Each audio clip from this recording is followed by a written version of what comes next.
ನನಗೆ ಇರುವ ತಿಳುವಳಿಕೆ ಪ್ರಕಾರ ಪ್ರಪಂಚದ ಅತಿ ದೊಡ್ಡ ಲೈಂಗಿಕ ದೌರ್ಜನ್ಯ ಪ್ರಕರಣದ ಬಗ್ಗೆ ಇವತ್ತು ಚರ್ಚೆ ಆಗ್ತಾ ಇದೆ. ರಿಪೀಟ್ ಮಾಡ್ತೇನೆ, ಯಾಕೆಂದರೆ ಬಹುಶಃ ಇದರ ಪ್ರಾಮುಖ್ಯತೆ ಏನು ಅನ್ನೋದು, ಅದರ ಪ್ರಾಮುಖ್ಯತೆಯನ್ನೇ ನಾವು ಮೈಮರೆತಿದ್ದೇವೆ ಅಂತ ನನಗನ್ಸುತ್ತೆ. ಪ್ರಪಂಚದ ಅತಿ ದೊಡ್ಡ ಲೈಂಗಿಕ ದೌರ್ಜನ್ಯ ಪ್ರಕರಣ ಇದು. ಚಾಲೆಂಜ್ ಮಾಡ್ತೇನೆ. ಇನ್ನೊಂದು ಉದಾಹರಣೆ, ಪ್ರಪಂಚದಲ್ಲಿ ಇಷ್ಟು ಮಹಿಳೆಯರ ಮಾಂಗಲ್ಯ, ಹಿಂದೂ ಮಹಿಳೆಯರ ಮಾಂಗಲ್ಯ ಹರಣ ಮಾಡಿರುವಂಥ ಇನ್ನೊಂದು ಉದಾಹರಣೆ ತೋರಿಸ್ಬಿಡಿ.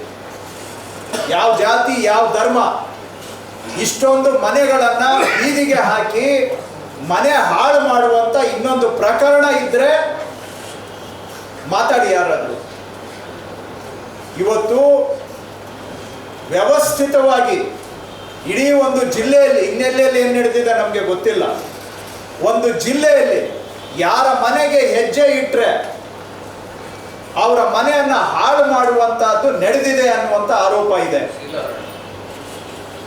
ಮಾನಹರಣ, ಶೀಲಹರಣ, ಮನೆ ಹಾಳು, ಮಾಂಗಲ್ಯ ದೋಚಿರುವಂಥ ಪ್ರಕರಣ ಇದು ಮೂಲ ಪ್ರಕರಣ. ಇದರ ಬಗ್ಗೆ ತನಿಖೆ ಆಗಬೇಕು. ಆರೋಪ ಇದೆ, ಸತ್ಯ ಹೊರಗೆ ಬರಬೇಕು.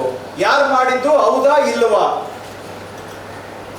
ಇದರಲ್ಲಿ ಮಾನಹರಣ, ಮನೆ ಹರಣ ಆಗಿರುವಂಥವರಿಗೆ ನ್ಯಾಯ ಸಿಗಬೇಕು. ಯಾರು ತಪ್ಪು ಮಾಡಿದ್ದಾರೆ ಅವರಿಗೆ ಶಿಕ್ಷೆ ಆಗಬೇಕು.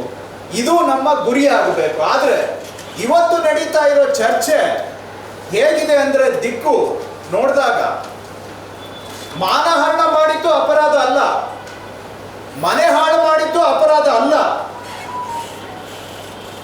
ಮಾಂಗಲ್ಯ ದೋಚಿದ್ದು ಅಪರಾಧ ಅಲ್ಲ, ಇದರ ಬಗ್ಗೆ ಮಾತಾಡಿದ್ದು ಅಪರಾಧ. ಯಾರು ಮಾತಾಡಿದ್ರು, ಎಲ್ಲಿಂದ ಬಂತು, ಯಾರ ಕೈಯಿಂದ ಯಾರ ಕೈಗೆ ಹೋಯ್ತು, ಇದರ ಬಗ್ಗೆ ನಾವೆಲ್ಲ ವ್ಯಾಖ್ಯಾನ, ಚರ್ಚೆ, ತನಿಖೆ ಮಾಡ್ತಾ ಇದ್ದೀವಿ. ಬಿಟ್ರೆ ಮೂಲ ಪ್ರಕರಣ ಎಲ್ಲೋ ಒಂದು ಕಡೆ ದಿನೇ ದಿನೇ ಕಣ್ಮರೆ ಆಗ್ತಾ ಇದೆ. ಇದನ್ನ ನೋಡಿದಾಗ ನನಗೆ ಅನುಮಾನ ಬರ್ತಾ ಇದೆ. ಇವತ್ತು ಚರ್ಚೆಯ ದಿಕ್ಕು ನೋಡಿದಾಗ ಮೂಲ ಹಗರಣವನ್ನ, ಪ್ರಪಂಚದ ಅತಿ ದೊಡ್ಡ ಲೈಂಗಿಕ ದೌರ್ಜನ್ಯ ಪ್ರಕರಣವನ್ನ ಮುಚ್ಚು ಹಾಕುವಂತ ವ್ಯವಸ್ಥಿತ ಪ್ರಯತ್ನ ನಡೀತಾ ಇದೆ ಅನ್ನೋ ಆತಂಕ ನನ್ನ ಮನಸ್ಸಿನಲ್ಲಿದೆ. ಸೊ ಈ ಚರ್ಚೆಯ ಮೂಲ ಉದ್ದೇಶ ಏನಂದ್ರೆ, ಯಾರು ಪ್ರಪಂಚದ ಇತಿಹಾಸದಲ್ಲಿ ಅತಿ ದೊಡ್ಡ ಲೈಂಗಿಕ ದೌರ್ಜನ್ಯ ಎಸಗಿದ್ದಾರೆ ಅವರನ್ನ ಬಚಾವ್ ಮಾಡಿ, ಪ್ರಕರಣವನ್ನ ಮುಚ್ಚಾಕಿ, ಇದರಲ್ಲಿ ಅನ್ಯಾಯ ಅನುಭವಿಸಿರುವಂತಹ ಸಂತ್ರಸ್ತರೇನಿದ್ದಾರೆ ಅವರಿಗೆ ನ್ಯಾಯ ಹರಣನು, ಮಾನಹರಣ ಆಗಿದೆ, ಈಗ ನ್ಯಾಯ ಹರಣನು ಮಾಡುವಂತ ದಿಕ್ಕಿನಲ್ಲಿ ಚರ್ಚೆಗಳು ಸಾಗ್ತಾ ಇದ್ದಾವೆ ಅನ್ನೋ ಆತಂಕ ನನಗೆ ಕಾಣ್ತಾ ಇದೆ. ಒಟ್ಟಾರೆ ಇದು ಪ್ಲಾನ್ಡ್ ಎಫರ್ಟ್, ಸರ್ಜಿಕಲ್ ಸ್ಟ್ರೈಕ್. ಏನಂದ್ರೆ ಈ ಪ್ರಕರಣವನ್ನ ಮುಚ್ಚಾಕೋದಕ್ಕೋಸ್ಕರ. ಅದಕ್ಕೆ ಡೈವರ್ಷನ್ ಯಾವ ಕಡೆಗೆ, ಎಲ್ಲಿಂದ ಬಂತು ಇದು ಅಂತ.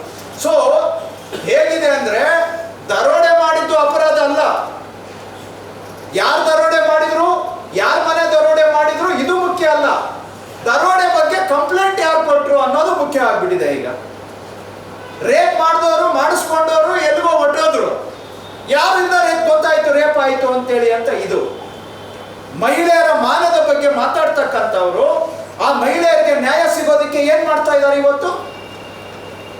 ಎಲ್ಲಾದ್ರೂ ಅದ್ರ ಬಗ್ಗೆ ಚರ್ಚೆ ನಡೀತಾ ಇದೆಯಾ?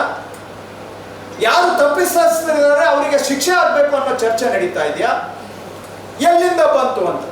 ಆಯ್ತು, ನಿಮಗೆ ಚರ್ಚೆಗೋಸ್ಕರ ನಾನು ಆ ಪ್ರಶ್ನೆಗೆ ಉತ್ತರ ಕೊಡ್ಲಿಕ್ಕೆ ಪ್ರಯತ್ನ ಮಾಡ್ತೇನೆ. ಎಲ್ಲಿಂದ ಬಂತು?